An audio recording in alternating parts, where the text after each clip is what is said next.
Okay, so now we are going to work on solving multi-step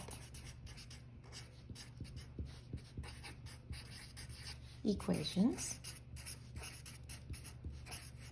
And we're solving for x. So previously we talked about solving for x in a really simple format, but now we're going to step it up a little bit and we're going to put x into a larger equation that's going to require multiple steps to solve.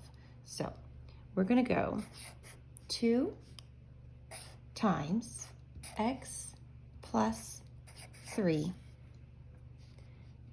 plus 5 equals 19. Okay, just like before, we are going to say whatever is happening on this side of the equation is equal to what is on this side of the equation. So my favorite thing to do is to draw a line right down the equal sign. And that will remind me, again, whatever I do to this side, I need to do to that side to keep things even. At the moment, x is inside of the parentheses and it is being added to 3. Our goal is to get x alone. If it were just x plus 3, then we would say, let's minus 3, and that would get x alone. But then you have it being multiplied by 2, and then this entire portion of the equation has 5 being added to it. So our very first step is actually going to be to minus 5 from both sides. So I'm going to minus 5 from here. I'm going to minus 5 from here. And so if I have my plus 5 and then I have a minus 5, that is going to cancel it out. Now over here I have 19 minus 5, and that is 14.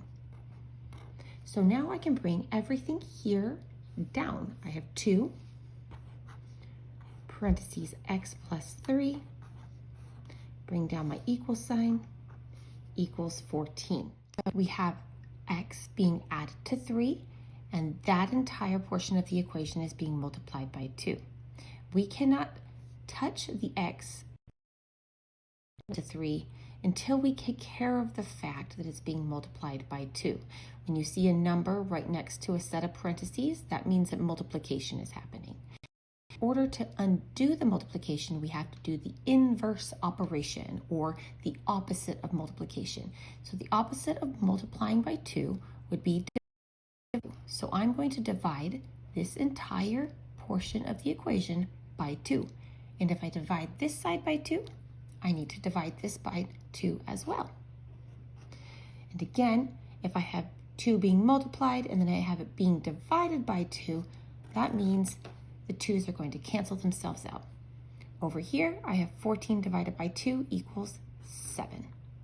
Now I can bring down my x plus 3.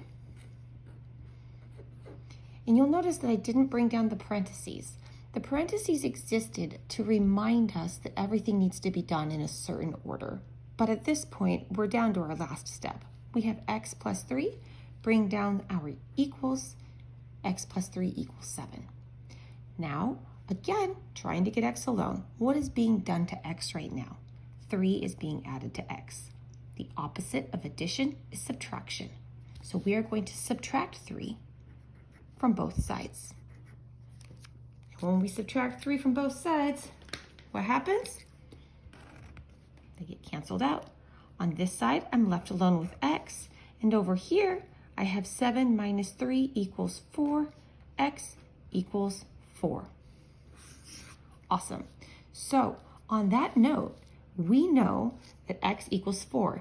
If we were wise, we would check our work. We would take this 4 and we would put it back up into the equation wherever we see an x. So I'm going to rewrite this equation with the number 4 wherever there's an x. So I have 2. Instead of x, I'm going to write 4 plus 3 plus 5 equals 19. So we know PEMDAS, that means whatever is inside of the parentheses gets done first. 4 plus 3 is 7. I'm going to put down the 2 that is being multiplied, because remember, when there's a number next to a parentheses, that's a multiplication question. So I'm going to bring down my 2. I'm going to carry down this 5 equals 19. So now I have 2 times 7 is 14. 14 plus 5 equals 19. What is 14 plus 5? It absolutely is 19. So 19 equals 19. That means that we were correct and that x is in fact 4. Well done us.